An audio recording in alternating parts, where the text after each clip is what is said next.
Alright, thanks everybody for coming today, and just look at your person next to you and say thank you to them, because if they didn't come, we wouldn't be able to have this thing.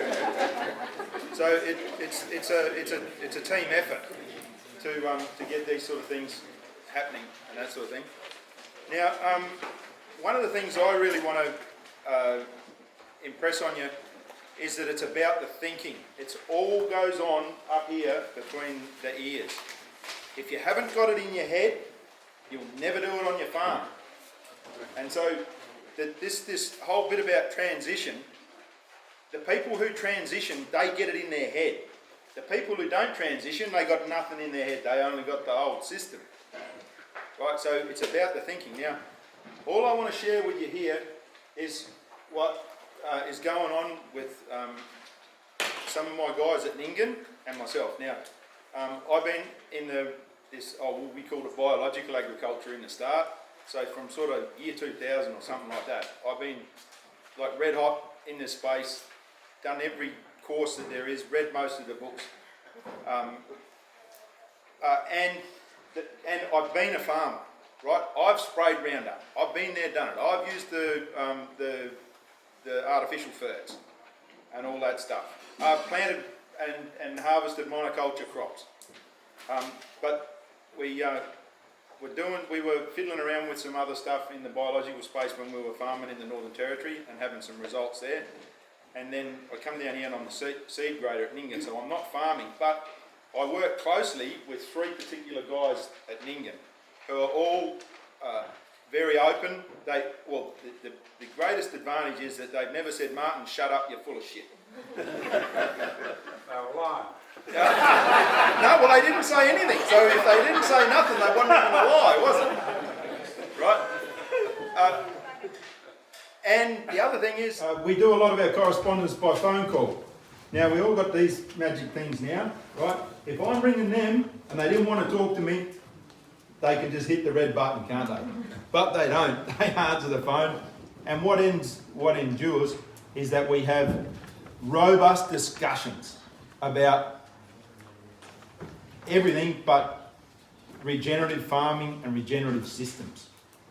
So this is just the thinking and where we're up to with what we're doing at Nyngan. And what we're calling it is no-kill, mixed species, cash crops.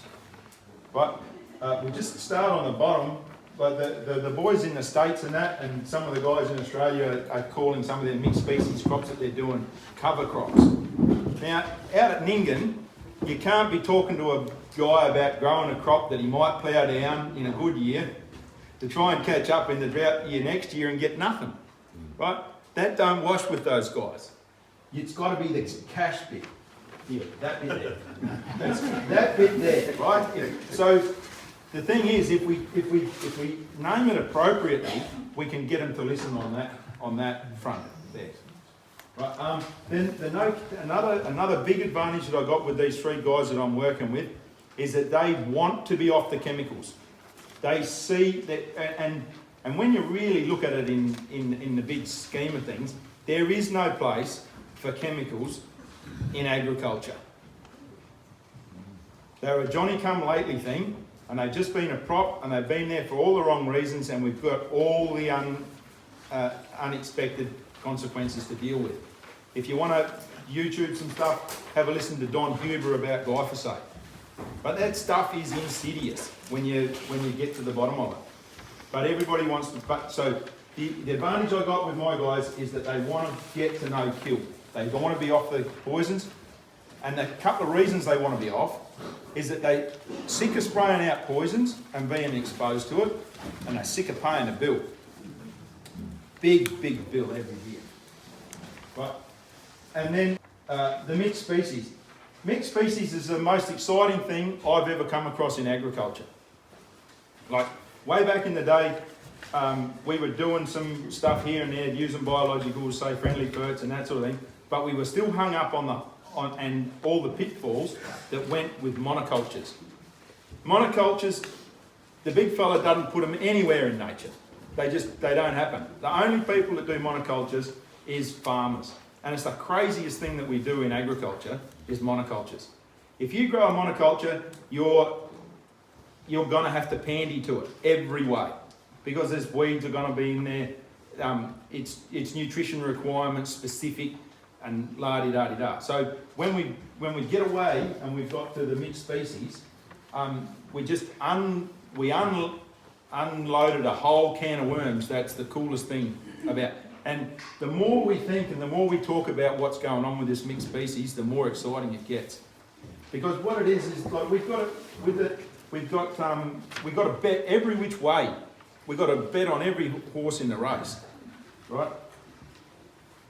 Now there's a mixed species, so that and that one's planted on contour as well. You can see some contours in there. That's radish, lupins, oats, wheat and barley, I think, and some vetch. Anyway, you'll see what we harvested off at the next one. Now that was planted after the regular wheat planting was done, and then that was direct planted into it. Now, if you look at that just in the big picture there, it looks like it's pretty consistent all the way across. But what happened is when we were walking around in those crops, every step that you took, it changed. It's like you can have an oat plant there that's this high, oats coming out the top of him, and you can be over here, have a little dwarf, weedy little oat plant, wasn't doing any good. Then patches, like it changed everywhere. So whoever was best situated to that place did the best. And if something wasn't very well the right plant for that spot, it wasn't doing any good, but its mate was right next to him and he was having a go. So that's pretty cool. Righto, now this is another paddock, but this one was planted the real no-kill, so it was planted dry and early. Straight into, I forget what it was into. Anyway, well, there was a bit of ground cover in that there. So this bit here, that's a headland. So the old tractor driver didn't quite get it straightened up enough before he got up his seam. Now, so we've got, it's 5 or 6 way mix or something in our crop here, but this stuff here is all in there, right? That there. So that's what everyone calls weeds, and that's what you would have been spraying out. But I've got another theory on this. These plants here, we call them mixed species, provided free of charge by Mother Nature. Right? And if we got 6 here, and we got, I don't know, can we see 10 there? All right, call it 8. But 8 and 6, 14-way mix. You know, we're right up with the boys in the States with what they're yapping on about. And we didn't spend anywhere near the money. Right?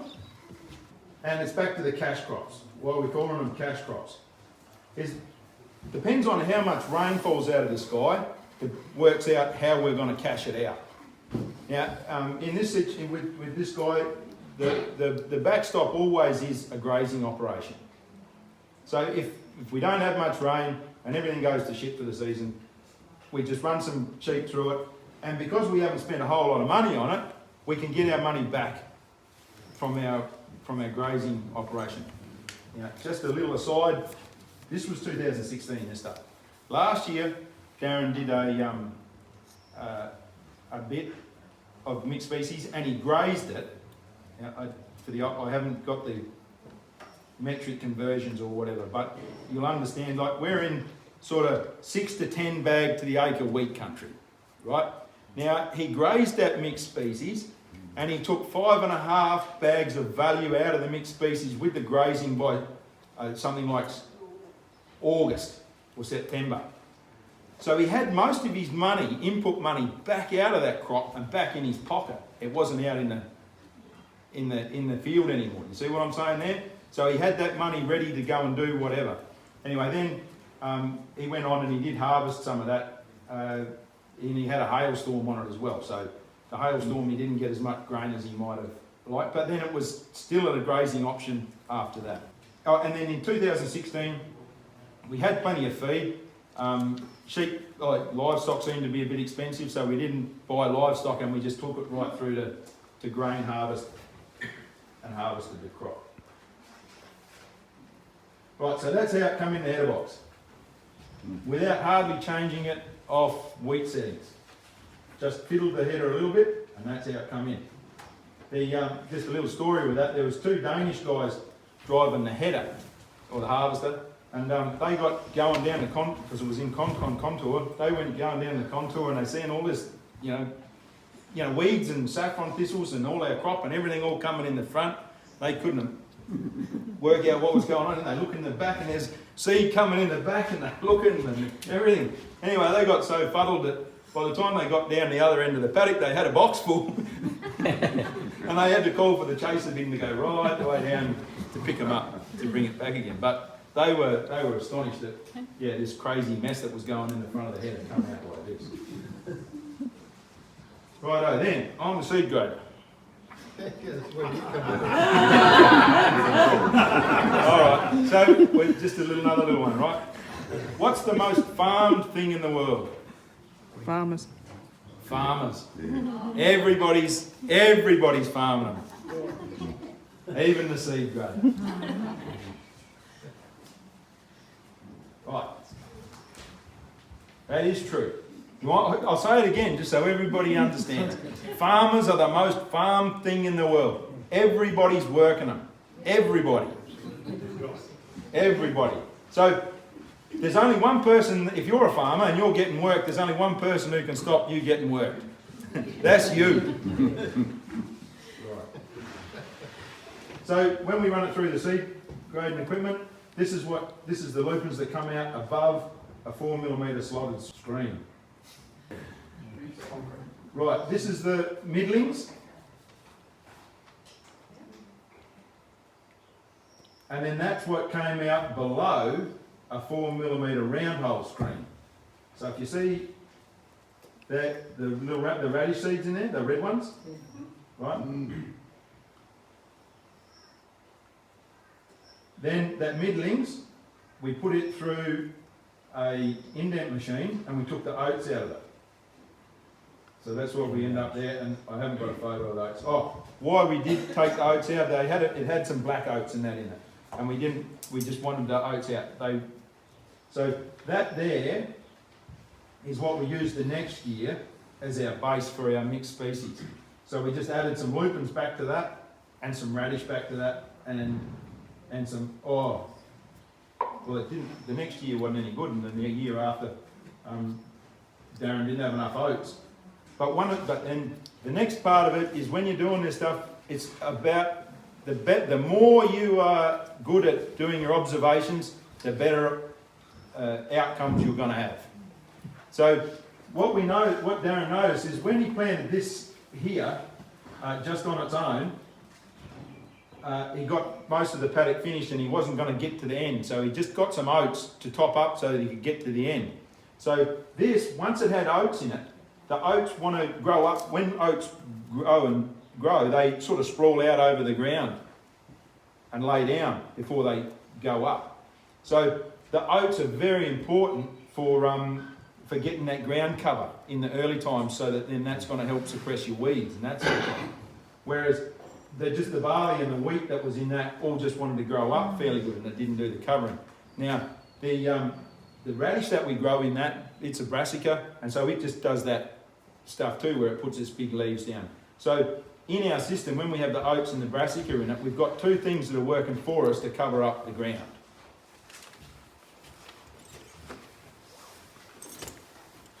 Right, and then we put that one before through an indent machine, and then that picked up all those radishes out of that other, and so that's the radish sample. So that's ready to bag and sell. So some of you might have planted that seed, one of those seeds right there last year. You might have. Yes? Can I ask, that was about 6 gradings, wasn't it? Oh, So how does that economics come out yeah.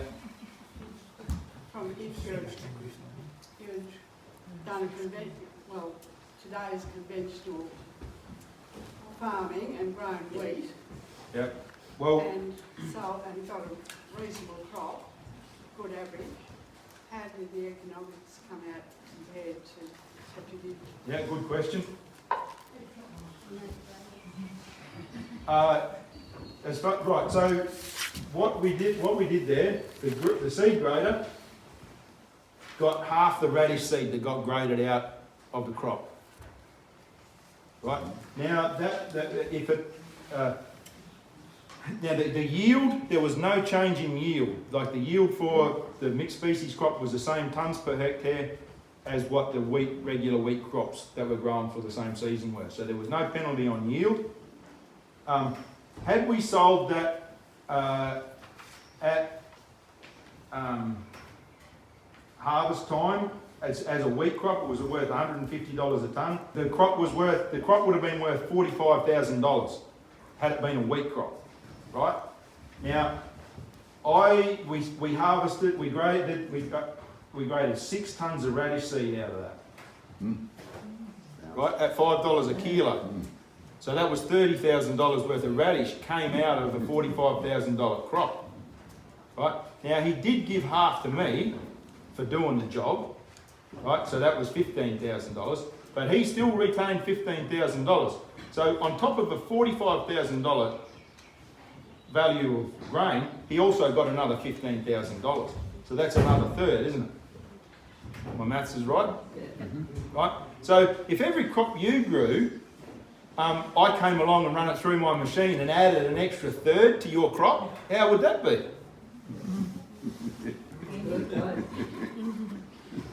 Every time. And then if they had the lupin seed and the other seeds to use the following year for multi-species, or were they sold on? The lupins actually, he retained those lupins and then used them as the seed for his monoculture lupin crops. But righto. So now another thing, those lupins, when we were out there digging up the lupins and checking the nitrogen nodules on the lupins, Darren's saying to me, these are better nitrogen nodules than I've ever had on any monoculture lupin crop that have been inoculated, and we hadn't inoculated them. Now, I'm not saying that there might have been lupins growing in that paddock before, so it wasn't just about inoculation or not inoculation, but anyway, that was an observation. Right now, another thing we've got to observations are very, very, very important, and you've got to take them and do them. Now, they might not be peer-reviewed science and written up in all of bloody this and that and everything else, right? And some of them might be anecdotal, but if a root's got more nitrogen nodules on it than it's ever been, anecdotal is good enough for me. How is it for you? Right? And then...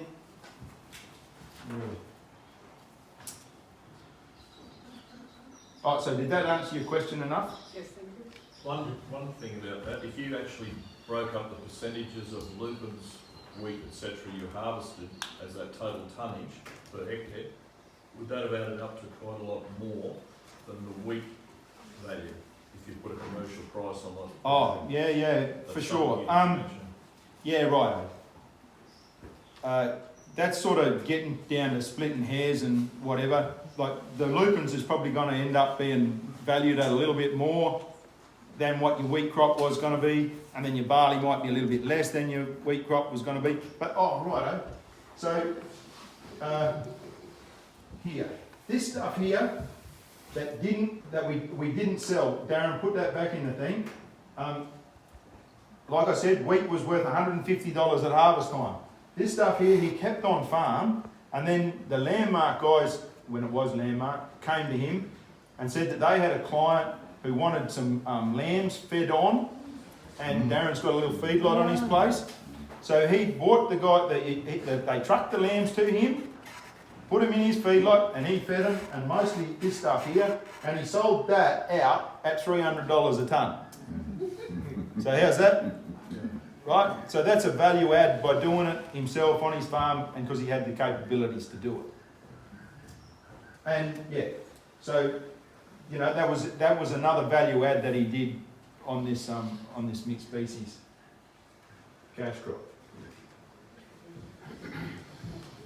Oh, are there any other questions? Like, Did he graze the residual? oh yes, righto. We did graze the residual. Oh, and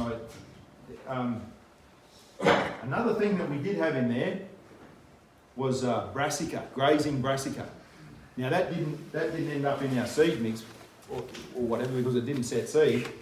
But that stuff, we had 2 real shitty years after that, after 16 at Nyngan, like real bad. And that grazing brassica was still out in that paddock all the time. It was just sitting there.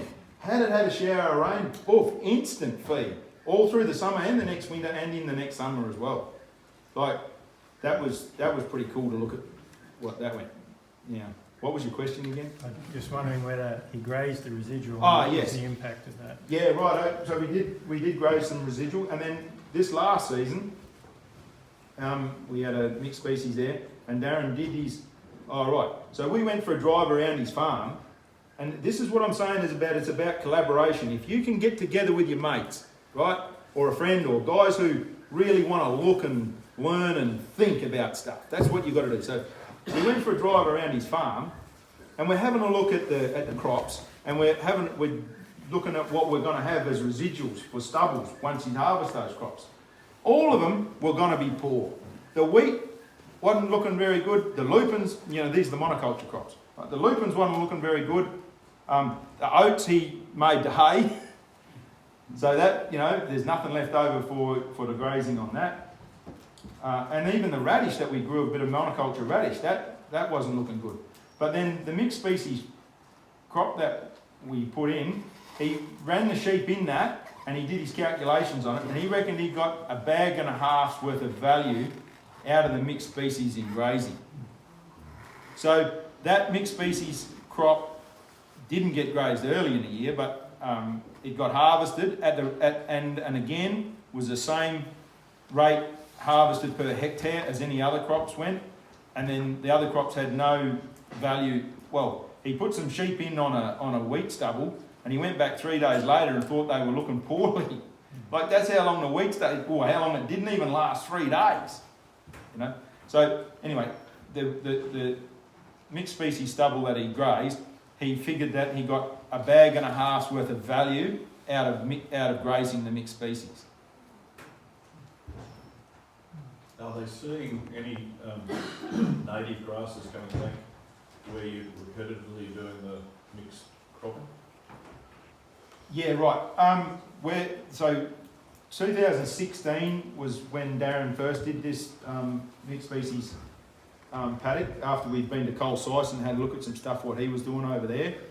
Come back and we hadn't thought about it much by then, right, and discussed it. So it was just a concept sort of stuff, you know. So we went ahead and did it. So what was the question again? Are they seeing any native Oh, right. grasses, species coming back in the... We're not very far into this no-kill system, right? But the native grasses do come back into that Nyngan country. But what happens is the first ones that come back are your low successional grasses. You know, the windmill grass and that sort of thing, and then some of those spear grasses and that. But it's incredible what's going on out there at the moment. We come off of those bloody really shitty years, and the kangaroo grass that's growing on the side of the roads and that is unbelievable.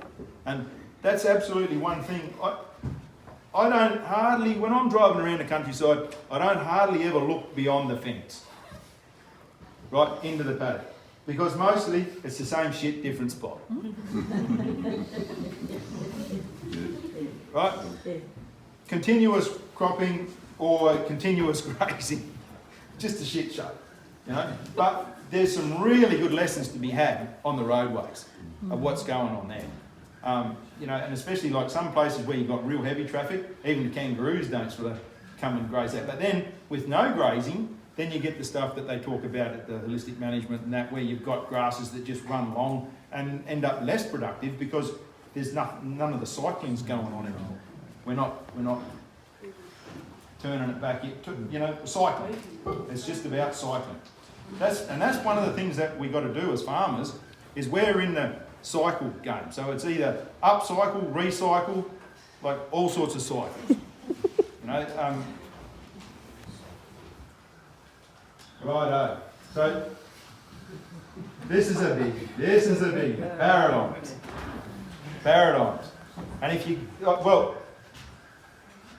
you'll be able to look me up and find me if you want, right? Now, if any of this that I'm talking to you doesn't pass scrutiny, doesn't pass the test, right?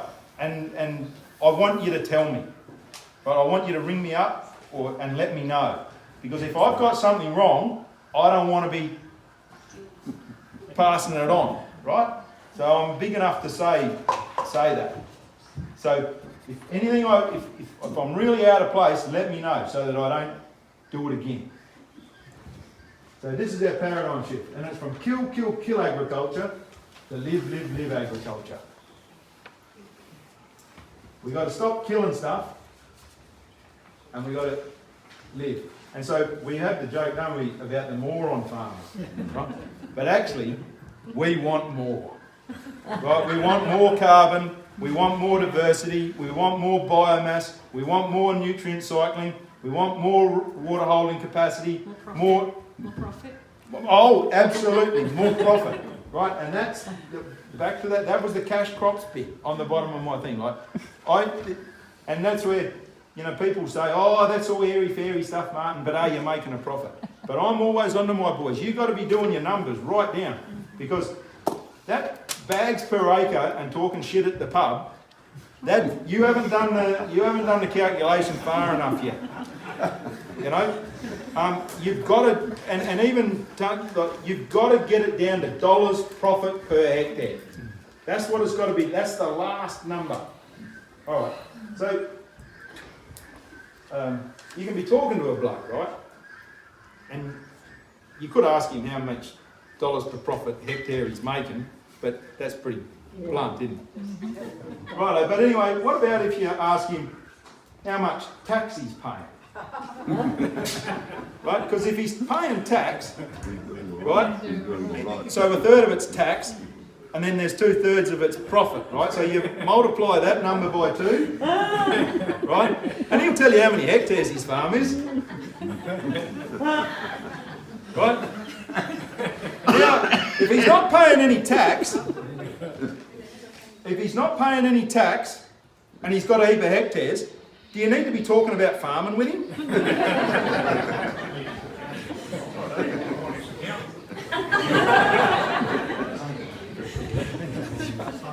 You need to meet his accountant. Right. So these are a couple of measures, right? This is the start. If you can get a tick in these 2 boxes, you're onto it. Carbon and diversity. Right? Carbon and diversity.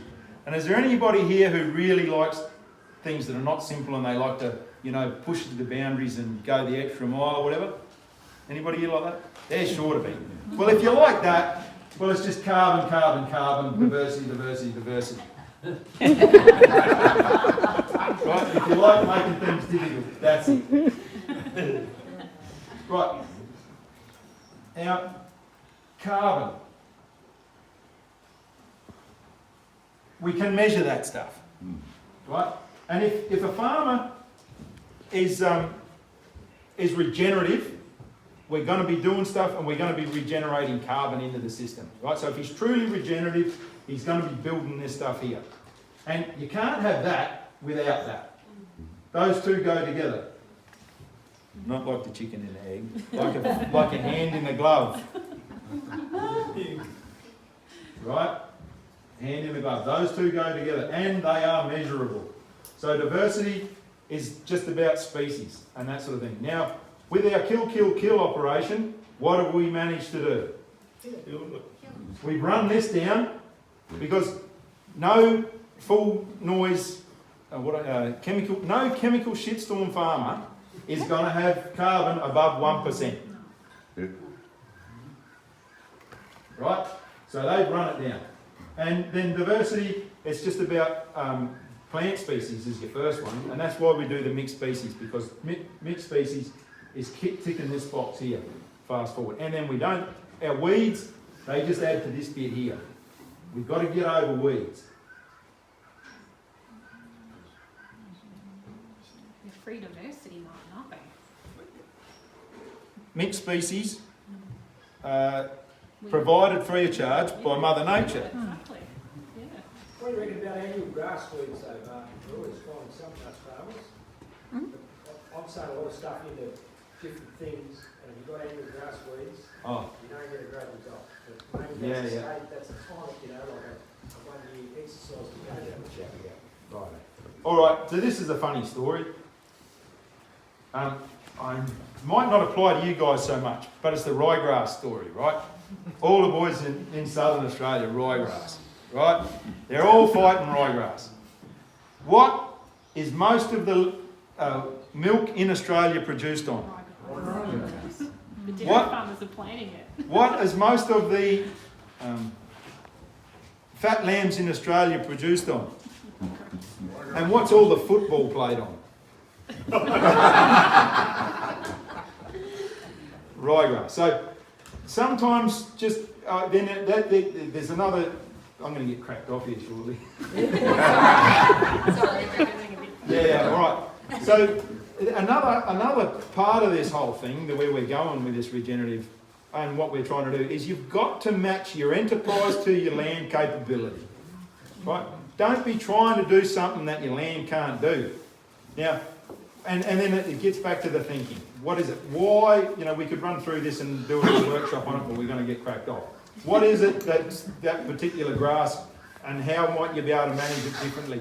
But when we go to the live, kill, it's a whole different line of thinking. Right? Now, right, I want to finish with this. So yesterday I hopped off the tractor, jumped in the car and headed for here. I was working for my buddy out there. We planted 250 hectares on contour.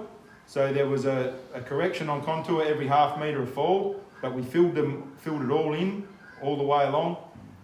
It was planted a mixed species, lupins, radish, triticale and oats. Now, there's thinking gone into the varieties that we're growing, right? They're all big, small, medium and long, so we can grade them all apart. But the other thing is, all of those plants want to grow tall, all of them. If we have a good year, they'll get up that high. So part of what we're growing is that we want them to get above all the other weeds and stuff that's in our system. And that other stuff will come in. And it all makes good biomass. Like especially that triticale. We've definitely got triticale there because it's a tough, long living sort of stubble and it grows tall and there's plenty of it. So that our prolonged ground cover type stuff. Right. That was blank, so that's the end. And, anyway, look, I could talk to you for the rest of the day.